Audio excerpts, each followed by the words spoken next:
اللهم صل على سيدنا محمد وعلى آل سيدنا محمد. أعوذ بالله من الشيطان الرجيم. بسم الله الرحمن الرحيم. الحمد لله رب العالمين، والصلاة والسلام على سيد المرسلين وعلى آله وصحبه أجمعين. رب اشرح لي صدري ويسر لي أمري واحلل عقدة من لساني يفقهوا قولي. سبحانك لا علم لنا إلا ما علمتنا إنك أنت العليم الحكيم. ولا حول ولا قوة إلا بالله العلي العظيم. Kitab Penawar Bagi Hati, muka surat 52, baris yang kedua daripada bawah. Kitab Penawar Bagi Hati, muka surat 52, baris yang kedua daripada bawah. Qala al-muallifu rahimahullahu ta'ala wa nafa'ana bi'ulumihi amin. Dan sabda Rasulullah sallallahu alaihi wasallam, man tarakal libasa tawadu'an lillahi ta'ala wa huwa yaqdiru alaihi da'allahu yaumal qiyamati ala ru'usil khalaiki hatta yukhayyirahu min ayyi hulalil imani sya'a yalbasuha hatta yukhayyirahu min ayyi, macam mana hak jari baru tu, min ayyi ke iyyi, ayyi hak rumi ayyi, hak rumi comel, hak tu iyyi. Saya pun iyyi juga, tapi salah lah, nak ayyi. Min ayyi, ayyi ni daripada barang mana ia. Min ayyi hulalin, bukan min iyyi. Min ayyi hulal imani sya'a yalbasuha. Artinya barang siapa meninggalkan ia akan memakai pakaian yang elok. Meninggal memakai pakaian elok kerana merendah diri, bukan kerana riak, kerana merendah diri, kerana Allah Subhanahu wa ta'ala. Pada ketika kuasa ia barang siapa atasnya atas memakai pakaian yang elok, nescaya menyuruh akan dia, akan barang siapa oleh Allah Ta'ala pada hari qiyamah atas kepala sekalian makhluk, hingga memberi pilih ia ya Allah. Hak rumi ada tak akan dia? Ada tak? Hingga memberi pilih ia ya Allah, ada tak akan dia? Hak rumi ada tak akan dia? Hak rumi. Mana hak rumi ya? Tak bengah belakang hak rumi ni. Nescaya hingga memberi pilih ia akan dia. Akan dia ada tak? Tak ada. Yukhayyirahu, memberi pilih ia ya Allah hu, akan dia. Akan barang siapa. Dia ada akan dia tu. Daripada barang mana segala hullah. Segala hullah iman. Hullah ni pakaian. Menghendaki barang siapa, menghendaki ia, memakai ia akan hullah. Dan sabda Rasulullah sallallahu alaihi wasallam menceritakan berkaitan dengan merendah diri adalah sifat hati yang dipuji pada syarak. Lawan kepada tajuk kita adalah takabur, membesar diri. Itu sifat kecelaan, dosa yang besar, takabur. Kemudian nak cerita pula sebaliknya, lawan pada sifat takabur ada sifat tawaduk. Merendah diri adalah kelakuan sifat hati yang dipuji oleh Allah Subhanahu wa ta'ala. Hak kita baca minggu lepasnya, sabda Nabi sallallahu alaihi wasallam, ma zadallahu 'abdan bi'afwin illa izzan wa ma tawadha'a ahadun lillahi illa rafa'ahu Allah.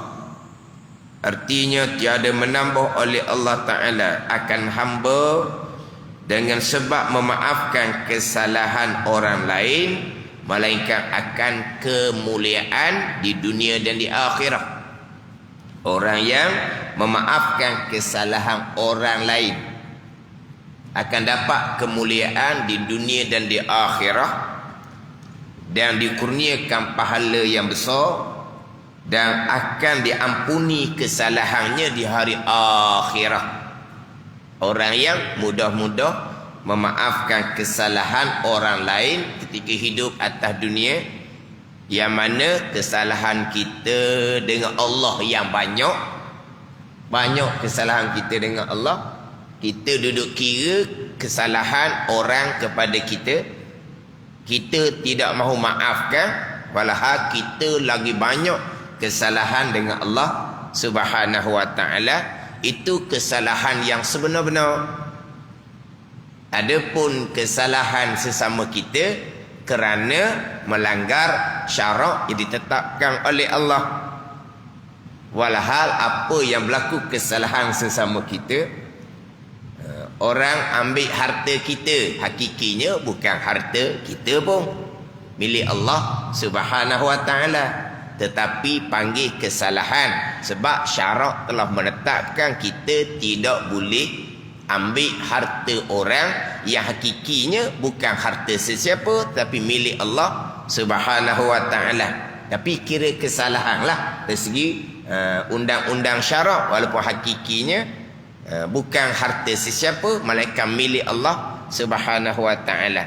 Macam mana kita kesalahan dengan Allah Subhanahu wa ta'ala, yang mana harta tu hakikinya milik Allah, tapi kita guna ikut nafsu kita, buat perkara yang tidak diredai oleh pemilik yang hakiki Allah Subhanahu wa ta'ala. Itu lagi besar. Jadi kesalahan sesama kita, kesalahan itu hukum syarak, kena jaga pula hukum syarak. Jangan kita menafikan hukum syarak. Tak apa, ambil harta sesama kita halal.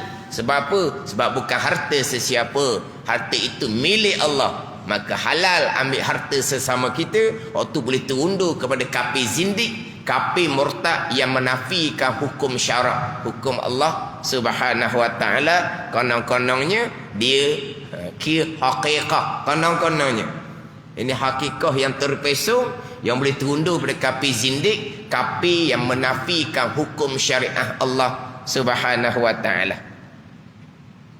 Tapi nak ceritanya itu kesalahan sesama kita. Kesalahan kita kan lebih besar dan lebih banyak. Tiba-tiba kesalahan sesama kita, kita nak buat kerah, kita tambah maafkan.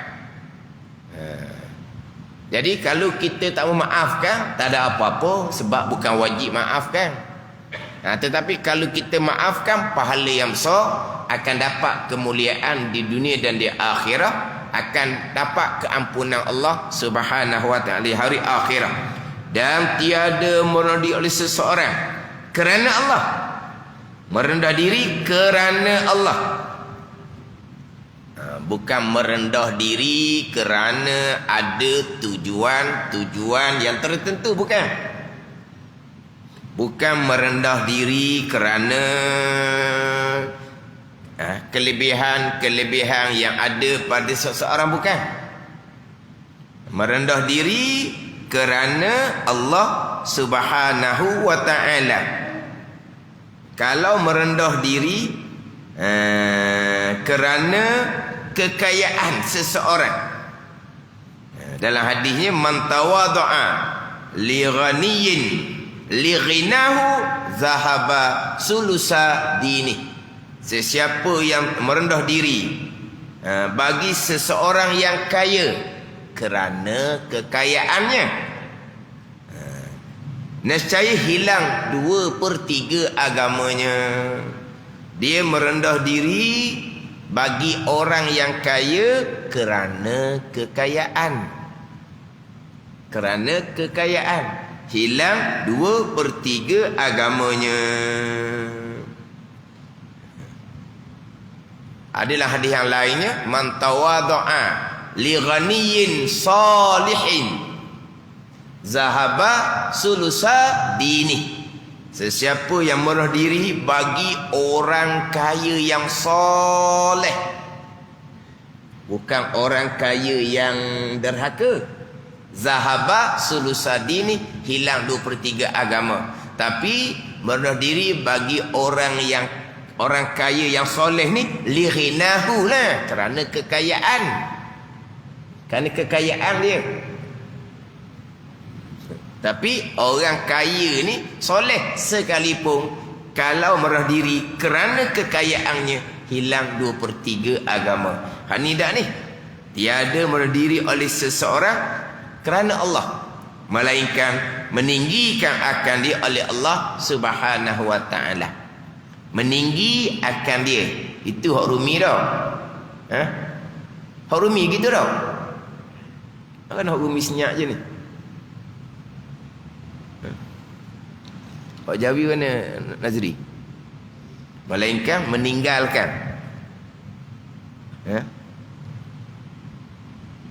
Melainkan meninggalkan akan dia oleh Allah Ta'ala.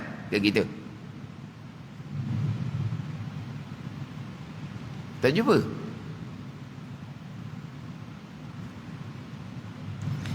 Sebab hak minggu lepas ada dua tempat yang mana cetakan baru tu salah, tapi tak ada orang beritahu. Ada 2 tempat hak minggu lepas. Dan tiada merendah diri oleh seseorang kerana Allah, melainkan meninggikan akan dia oleh Allah Ta'ala. Meninggikan. Hak Jawi baru meninggalkan. Meninggalkan, salah tu. Meninggikan. Saya ni hak Jawi lama, meninggikan. Hak Rumi, meninggikan. Hak Jawi baru tu, meninggalkan, salah. Illa rafa'ahullah, melainkan meninggi akan dia oleh Allah Ta'ala. Itu satu tempat. Mana satu tempat lagi hak minggu lepas? Hak hadis, la yadkhul jannata ahadun fi qalbihi. Mana hak Rumi? Fi qalbihi. Qalbihi. Hak Jawi baru, qablihi. Qalbihi, bukan qablihi. Jadi kalaulah tak sama tu, beritahulah. Sebab sebelum ni terkadang hak Jawi lama saya pakai ni yang salah. Terkadang hak Jawi ni hak Jawi Lama pesen gini lah. Ni pesen kuning ni. Kitab kuning orang panggil. Pesen kuning. Orang tambuh kitab kuning. Dia tukar warna putih. Jadi Jawi barunya warna putih. Tak ada kitab kuning dah. Kitab putih pula. Tapi cetakan tak sama. Cetakan tak sama. Walaupun muka surat sama. Tapi cetakan tak sama. Maknanya terkadang hak saya ni salah. Hak kitab putih, hak kitab kuning ni salah, hak kitab putih tak Jawi baru tu betul. Tapi hak minggu lepas tu dua tempat. Hak kitab putih tak betul, kitab kuning hak betul. La yul jannata ahadun fi qalbihi, bukan fi qablihi. Fi qalbihi, di dalam hatinya. Tu. Rumi comel tau. Kemudian hak tadi melainkan meninggikan akan dia oleh Allah Subhanahu wa ta'ala. Dia ada kitab Jawi lama dengan kitab Jawi baru. Muka surat pun tak sama. Muka surat pun tak sama. Ni muka surat sama lagi.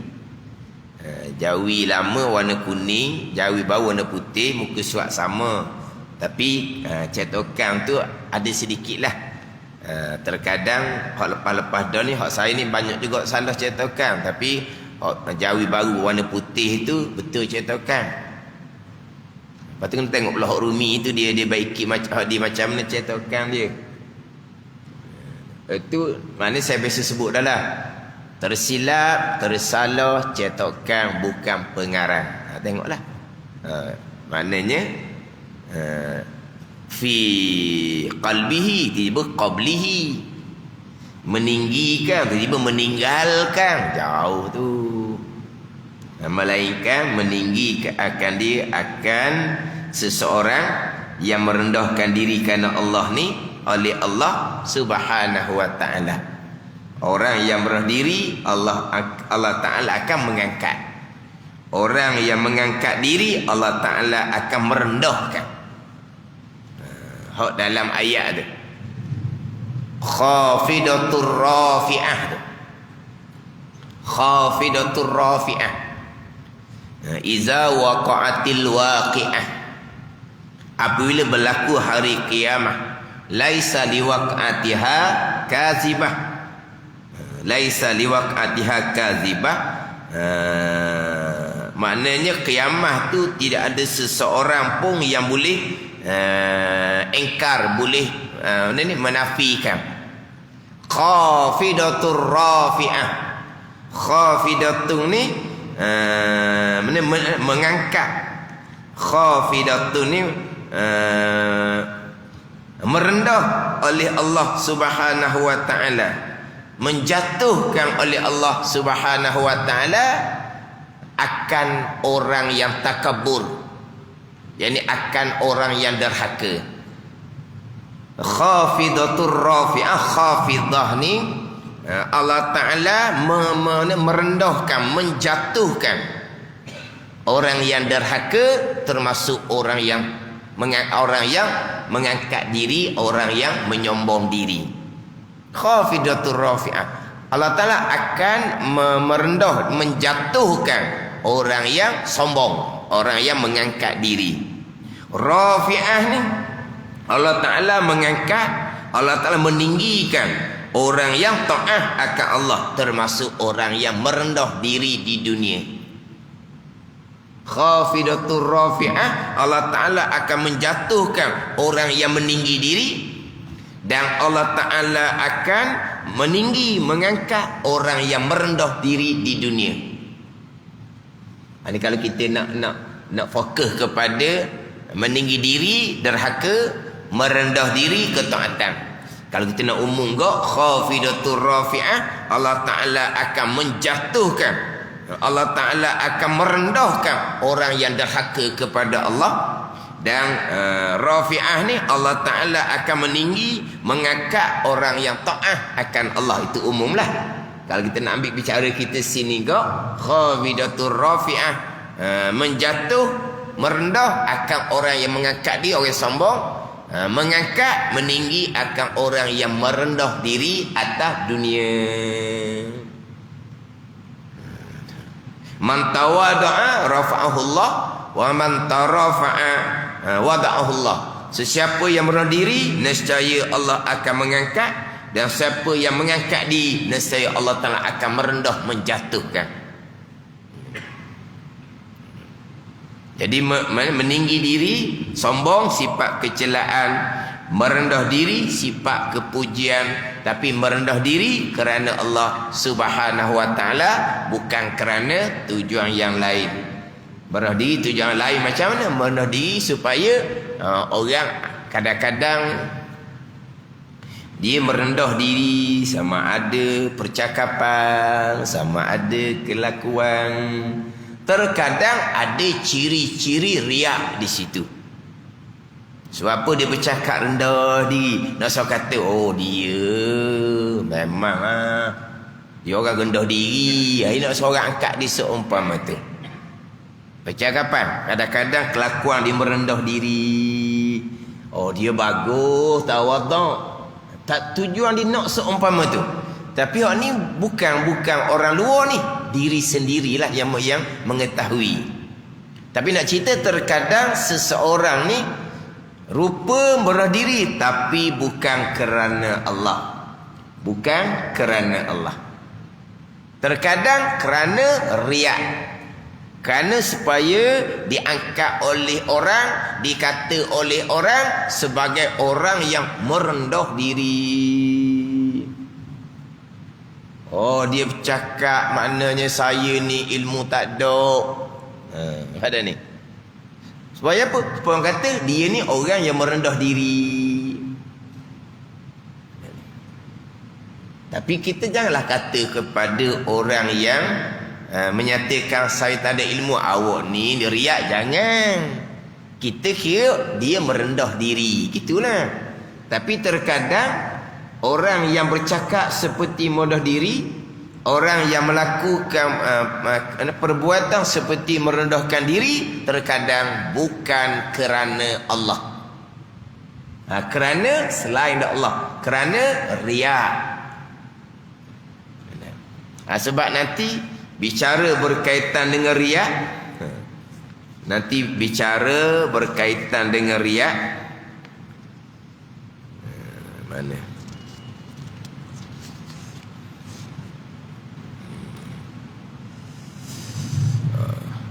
Dalam kitab ni riak ada 6 macam.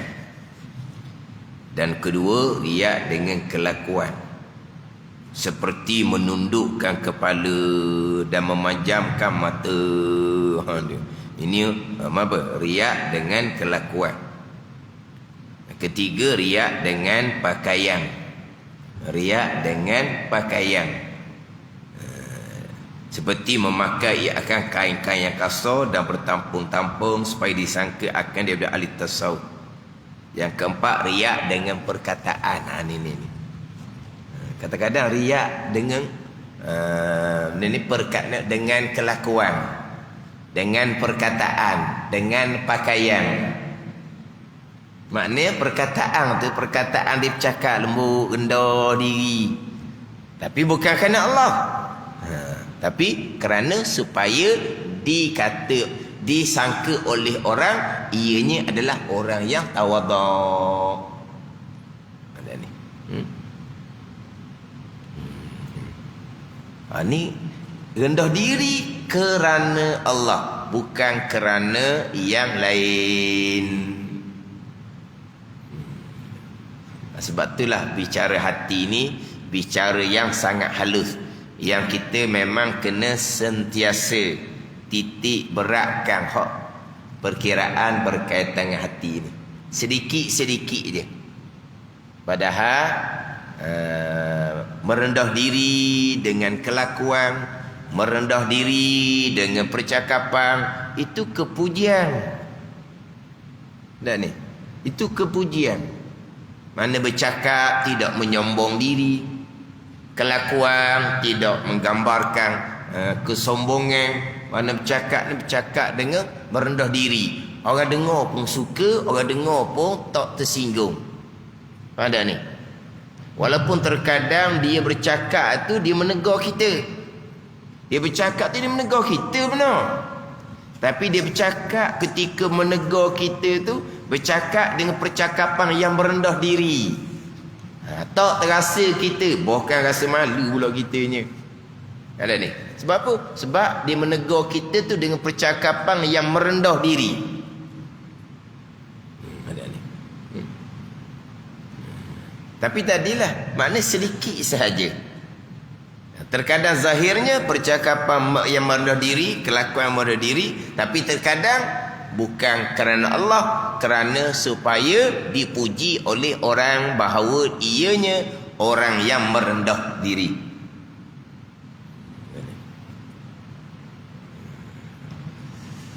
Sebab itulah kita ni kena sederhana lah. Sederhana. Maknanya kalau kita buat, maknanya percakapan, kelakuan merendah diri itu lebih-lebih. Kadang-kadang hak ni ada hal lain pula. Pada ni. Tapi itu tak boleh nak tuju ni. Lepas tu kata, bicara hati masing-masing. Bicara yang halus. Bukan merendah diri, dia panggil lakonan. Itu merendah diri lakonan. Tapi jadi, memanglah kalau pelakon terbaik, jadi pelakon terbaik. Akhirnya terbongkar kemudian siapa dia sebenarnya. Jadi selama ni dia punya lakonan, maknanya ramai orang yang memuji, menyanjung, mengangkat. Tapi dia punya lakonan dia real. Ni panggil pelakon. Pelakon awak ni. Bila hak anugerah pelakon terbaik tu adalah kadang-kadang orang rupa agama lah. Terkadang dia punya lakonan dia cukup. Maknanya jadilah lakonan dia tu. Lakonan orang panggil, bukan sebenar. Anak di sini merendah diri, mendiri semata-mata kerana Allah, tiada kerana lain. Bukan merendah diri untuk riak, untuk dapat pujian dan sanjungan. Ini nak cerita berkaitan dengan merendah diri, sifat kelakuan hati yang dipuji oleh syarak. Macam tadilah, terkadang orang ni dengan percakapan yang merendah diri, hak sebenar lah. Hak tak sebenar dia dengan Allah Ta'ala lah. Mana kalaulah dinasihat pun, kita mudah terima. Mana ni? Sebab dia nasihat dalam keadaan dia merendah diri. Sebab tu kata Imam Ghazali rahimahullah, orang takabur ni siapa? Orang takabur ni, kata Imam Ghazali, orang takabur ni huwallazi in wu'iza anifa wa in wa'aza anifa. Orang takabur ni in wu'iza anifa. Apabila ditegur, nescaya dia marah, melenting. Wa in wa'aza anifa. Kalau dia menegur dengan keras. Ni orang sombong. Tapi kalau orang tawaduk, apabila dia tegur, dia terima mudah-mudah. Apabila dia menegur dengan merendah diri. Ni orang tawaduk. Orang takabur Mazali kata, tegur je melenting, marah.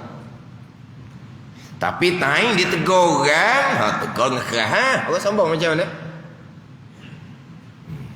Orang tawaduk, bila dia tegur, dia terima kasih, alhamdulillah. Ni orang mudah diri. Dia menegur pula, menegur dengan lembut, dengan percakapan yang merendah diri. Ni orang tawaduk. Ghazali kata ni memang betul-betul lah. Orang sombong kalau tegur siap. Kamu siapa? Mudah kenal ke aku siapa? Ni orang sombong. Kalau tegur kok melenting. Walah kalau dah ditegur benda tu benda yang sebenar salah, kita terimalah. Tapi kadang-kadang yang ditegur melenting ni bercakap bab rohani, penyucian rohani. Penyucian rohani lah. Bila ni nasihat berkaitan dengan perjalanan penyucian rohani yang sebenarnya macam mana, begian. Fokus kat ilmu fadha'in terdahulu. Itu jalan yang sebenar. Tegur melenting lalu. Tapi cakapnya penyucian rohani. Faham-faham lah. Tapi bila tegur orang, tegur dengan keangkuhan. Ni orang sombong. Di hadapan dia akan ceritalah orang sombong ni mereka yang tolak kebenaran. Al-kibru man batal haq. Takabur ni orang yang tolak kebenaran. Dia tolak kebenaran. Cerita kebenaran dia akan tolak. Tegur dia akan melenting, marah. Walah bila ditegur, tilik tengoklah. Jalanan kamu betul ke tidak sebenarnya? Ikut jalanan hak agama Allah Subhanahu wa taala, tengok. Tapi orang sombong tak boleh. Tegur je akan melenting, tuan-tuan Ghazali. Dia tegur dengan keras.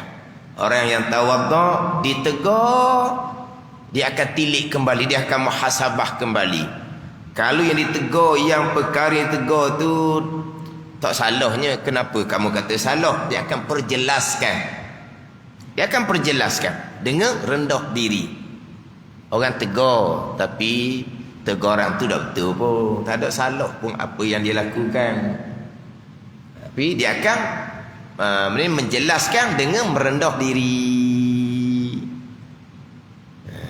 Kalau orang sombong, kebetulan yang ditegur tidak salah, ambil peluang tu lah. Kalau terang-terang dia salah pun dia melenting dah, ni orang sombong.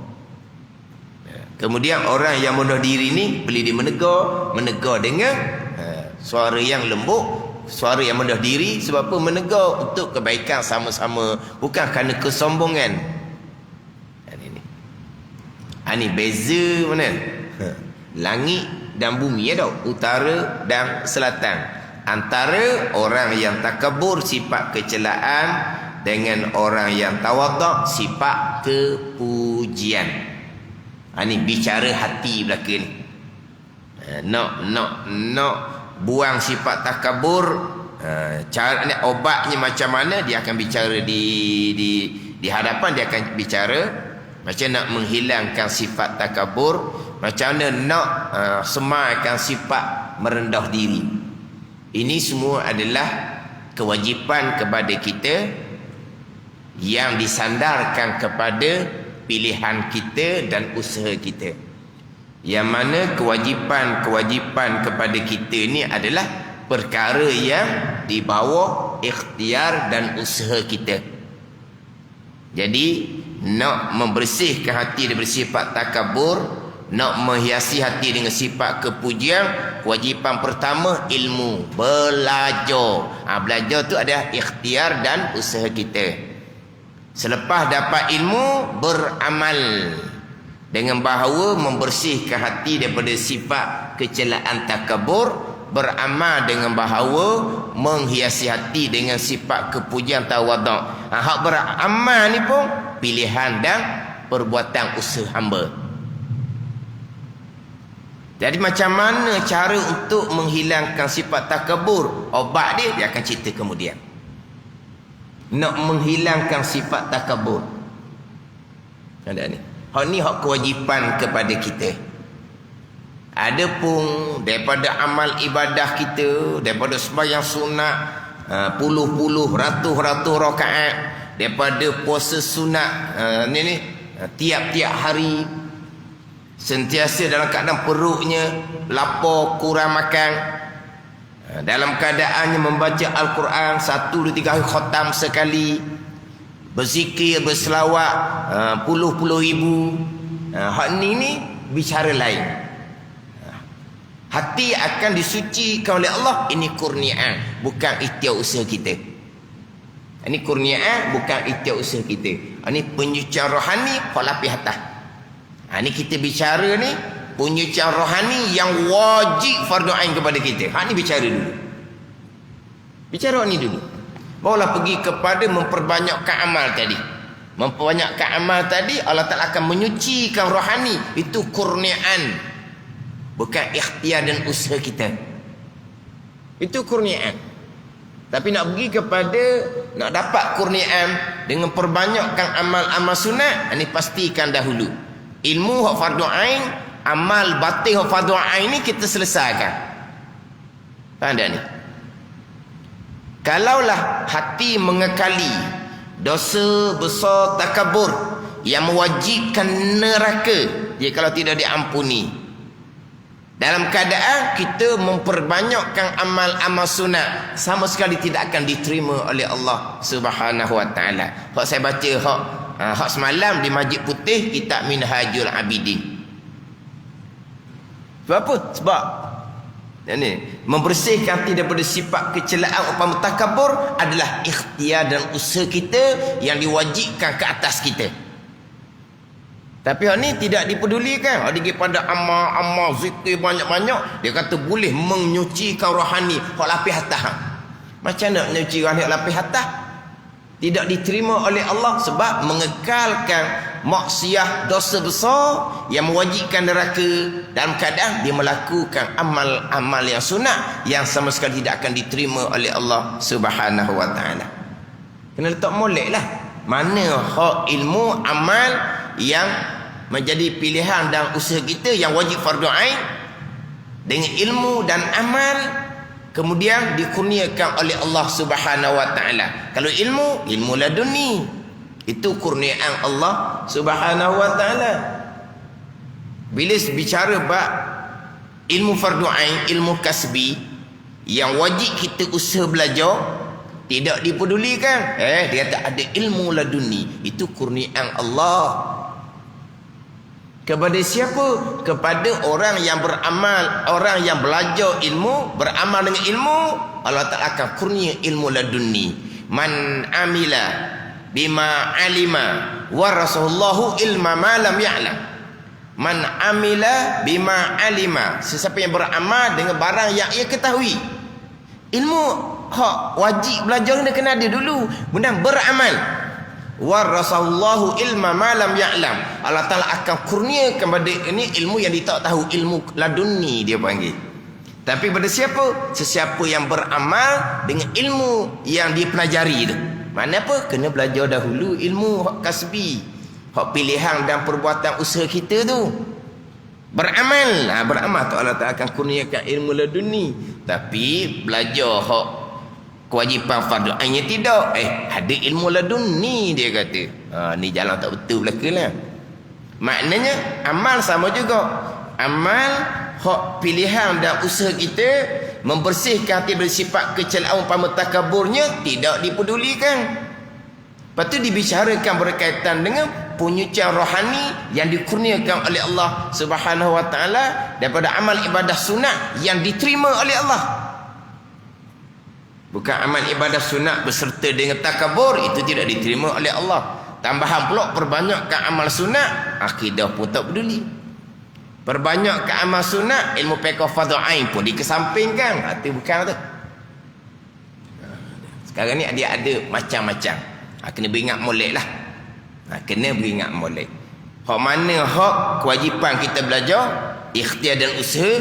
Hak mana amal hak kewajipan atas kita, beramal, ikhtiar dan usaha. Kita ada sunnah kan? Walaupun hakikinya ikhtiar usaha tu semua datang daripada qada dan qadar Allah Subhanahu wa taala. Hak ilmu laduni kurniaan serah kepada Allah.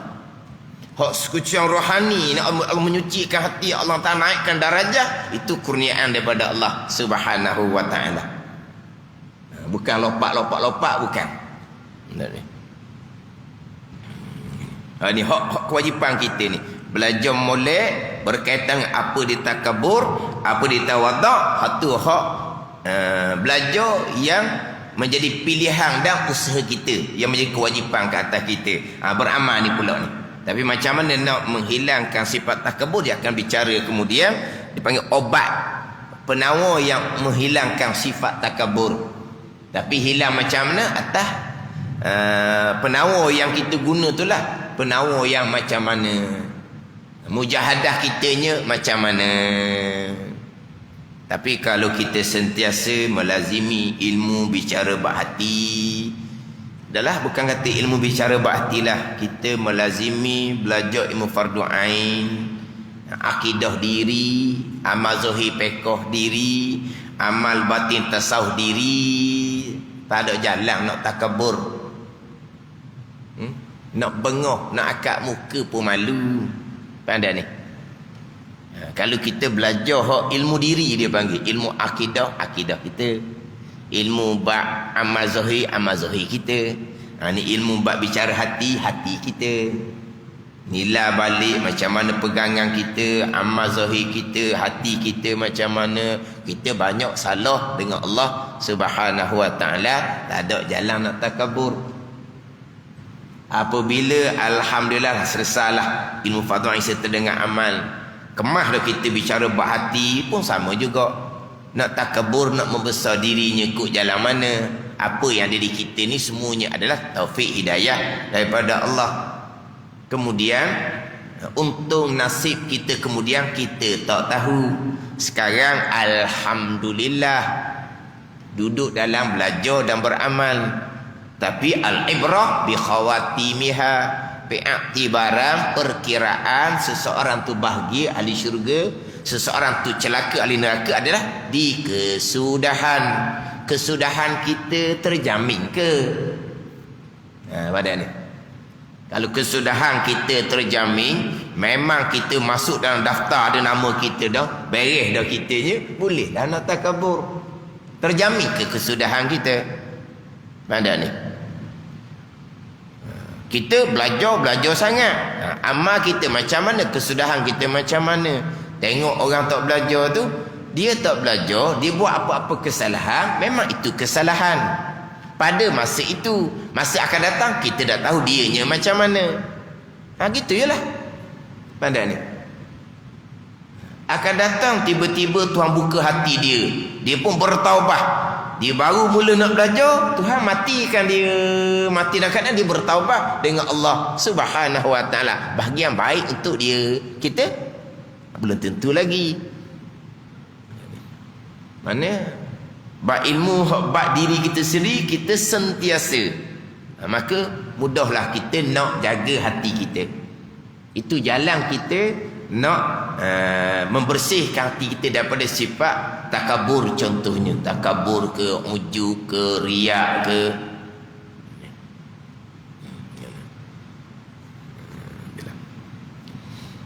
Jadi depan dia akan ceritalah macam mana dia panggil obat penawar untuk menghilangkan sifat takabur.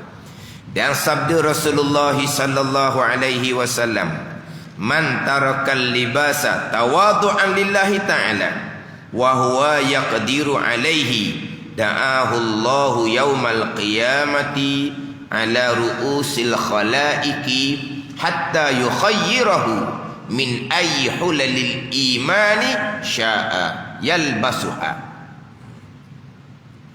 Artinya barang siapa meninggalkan ia akan memakai pakaian yang elok.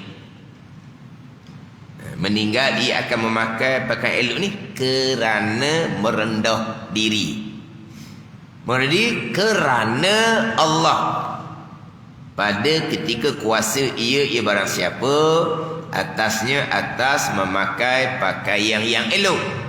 Nescaya menyuruh akan dia akan barang siapa oleh Allah pada hari kiamat, menyuruh atas kepala sekalian makhluk hingga memberi pilih ya Allah akan dia akan barang siapa daripada barang mana segala hullah pakaian iman menghendaki ia memakai ia akan hullah dikendaki, ini huraian, dikendaki dengan menyuruh atas kepala makhluk bahawa memasyhurkan akan dia akan barang siapa tadi ni oleh Allah Ta'ala antara sekalian manusia, dan bermegah-megah Allah Ta'ala dengan dia, dengan barang siapa tadi, kerana mulia di sisi Allah Subhanahu Wa Ta'ala. Dan makna hullah itu asal dia dua helai kain yang baru yang diselendang dan kain yang dipakai di pinggang, itu asalnya. Jadi hullah iman ni pakaian iman. Orang yang meninggalkan memakai pakaian yang elok kerana merendah diri kerana Allah, dalam kan dia berkuasa, dia mampu untuk pakai pakaian elok. Tapi orang ni kena jagalah kerana Allah. Bukan tadi Bukan riak kerana pakaian. Kenapa pakai pakaian hok kasar-kasar? Kenapa pakai pakaian hok biasa-biasa? Kerana nak seorang kata dianya orang ahli tasawuf. Tu riak. Ni dak ni. Dia meninggalkan memakai pakaian elok ni kerana merendah diri kerana Allah.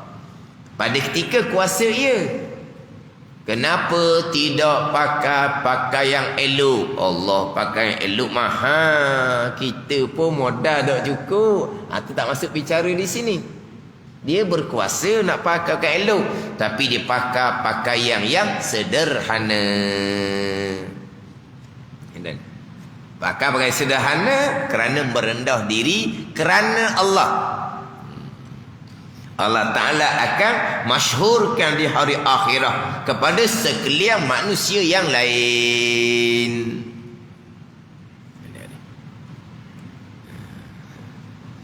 Tetapi kalau seseorang dia pakai pakaian yang elok, jadi salah ke? Tidak. Dia pakai pakaian elok kenapa? Kerana dia nak menzahirkan kenikmatan yang dikenakan Allah, dan dia nak meninggikan kesyukuran dia kepada Allah. Atau atas hati masing-masing. Bukan berarti pakai elok ni bukan orang yang merendah diri, orang yang sombong. Orang yang tidak pakai elok walaupun dia berkemampuan, barulah orang yang tawaduk. Jangan salah faham. Dia orang yang berkemampuan, dia pakai baju hok ni, hok branded apa? Branded tau. Hok ada jenama tu. Ni bukan orang yang berani, orang takabur. Jangan. Tak ada ni. Mana diselesa dengan pakaian yang yalah. Pada ni. Tapi dia bukan sombong. Dia begini je. Apa-apa pun hati nombor satu. Dia pakai baju hok comel, tapi hati dia tidak sombong. Dia pakai pakaian yang biasa-biasa kerana dia nak menunjuk kepada orang, walaupun dia orang kaya raya, tapi dia orang yang bukan ahli dunia. Tu mana apa? Hati masing-masing. Di sini dak ni. Dia meninggalkan pakai pakaian elok kerana merendah diri kerana Allah. Bukan kerana nak menunjuk pada orang. Makna aku ni walaupun orang yang berkemampuan, tapi pakai pakaian macam ramai-ramai. Sebab apa? Sebab nak menunjukkan bahawa dia ni bukan orang yang menyombong diri. Nak tunjuk dia ni orang yang bukan ahli dunia. Kalau hati seumpama tu, jadi riak pula. Tapi dia kok mana pun, yang lebih mudah kita nak kawal hati adalah sederhana. Sederhana. Kita berkemampuan ke, kemampuan yang biasa-biasa ke, kita pakai pakaian yang sederhana. Kalau sama macam orang nak riaknya kat mana? Kalau pakaian tu hebat sangat, kena jaga pula, takut timbul takabur. Kalau kita pakai pakaian yang agak kurang daripada orang lain, kena jaga pula, takut timbul riak. Orang lain, kamu tengok orang lain tu, pakai comel-comel, sederhana je, bukan pakai mewah, sederhana. Tengok kamu pakai, maknanya berkedut-kedut. Ni baru betul orang akhirat, ahli tasawuf, bukan ahli dunia. Pada ni pakaikan pelekat, dia punya belipak sebelah belakang, dekat-dekat nak sampai ke lutut belah belakang. Belipaknya kan pelekat. Sebab apa? Tak gosok. Kalau gosok je, itu ahli dunia. Saya gosok pun tidak. Berkedut. Kan pelekat berkedut, pakaian berkedut. Sebab apa? Saya ni ahli tasawuf. Pada ni. Tapi kita tengok orang yang berpakaian yang seumpama, jangan pula kita kata dianya orang riak. Ini kita bicara hati kita. Lebih mudah kita jaga hati dengan pakaian yang sederhana, kelakuan yang sederhana, yang tidak menonjol hala kelebih dan tidak menonjol hala kekurang. Itu lebih mudah kita nak jaga hati. Menonjol hala kelebih kok, mula nak mari takabur. Hala kekurang kok, mulalah mari nak menunjuk-tunjuk bahawa kita ni orang tasawuf. Contoh, Tapi kalau kita tengok orang yang berpakaian yang agak menonjol daripada orang lain, kita tak boleh nak tomoh hati dia. Tengok tu pakaian dia, orang sombong ni. Jangan. Tengok pakaian dia ni. Ni nak suruh kata dia tasawuf ni, nak menunjuk. Jangan. Yang kita bicara sekarang hati kita. Mana lebih mudahnya berpakaian yang sederhana sebagaimana ramai-ramai. Ke macam mana kita? Kalau sama kan sama je. Nak sombongnya di mana? Sama je. Nak menunjuk kita di mana? Tak ada lah. Betul, khairul umur awsatuha, Nabi kata sebaik-baik pekerjaan adalah yang sederhana. Ada ni. Ada pun sampai peringkat dengan pakaian yang mana yang buruk-buruk, itu mari daripada latihan guru. Itu marilah latihan guru. Guru yang mursyid. Dia tengok anak murid dia ni seorang ni berjanguk sangat ni. Guru nak latih dia. Guru suruh dia pakai pakaian yang buruk-buruk, lusuh-lusuh. Itu latihan daripada guru. Itu latihan dari guru yang mursyid. Itu bab lain pula. Bukan kita yang buat-buat. Tapi kalau memang sikap kita seumpama tu kurang menitik beratkan pakaian, bukan kerana nak riak, tapi ingat baik, agama kita tahsinul hay'ah adalah sunat. Syariat kita tahsinul hay'ah sunat. Sunatnya macam mana? Hadis Jibril. Macam mana Jibril AS berjumpa dengan Nabi SAW? Rajulun bayadus siyah sawadus sya'ri. Rajulun sawadus sya'ri bayadus siyah. Seorang lelaki yang mana bajunya putih, rambutnya hitam. Comel kelakuan dia ni. Siapa ke tak ada tanda musafir pun tak ada. Mana comel? Bukan kata orang musafir ni pakaian dia akan jadi macam mana orang musafir jalan jauh pakaian dia. Macam mana orang musafir rambut dia. Orang musafir jalan jauh rambut dia macam mana? Kusuk sedikit lah sebab jalan jauh. Tapi Jibril AS jumpa Nabi, pakaian dia putih comel, rambut dia hitam molek. Tak ada pun gambaran orang yang musafir jalan jauh. Mana apa? Pakaian pun comel, tubuh badan pun comel. Maka ulama istimewa hukum bahawa disunatkan kita tahsinul hay'ah, mengelokkan kelakuan pakaian ataupun tubuh sebagaimana yang digambarkan oleh Jibril AS ketika berjumpa dengan Nabi atas rupa seorang lelaki yang tidak dikenali. Jangan lupa tu. Tahsinul hay'ah memang disunatkan. Jangan faham agama ni dia kena cuka cemaking, keduk, hak berat laginya, bau pun tak sedar. Tu bukan agama tu. Tu bukan. Tu lagi jauh, tu bukan. Orang nak semai duduk dekat pun pening.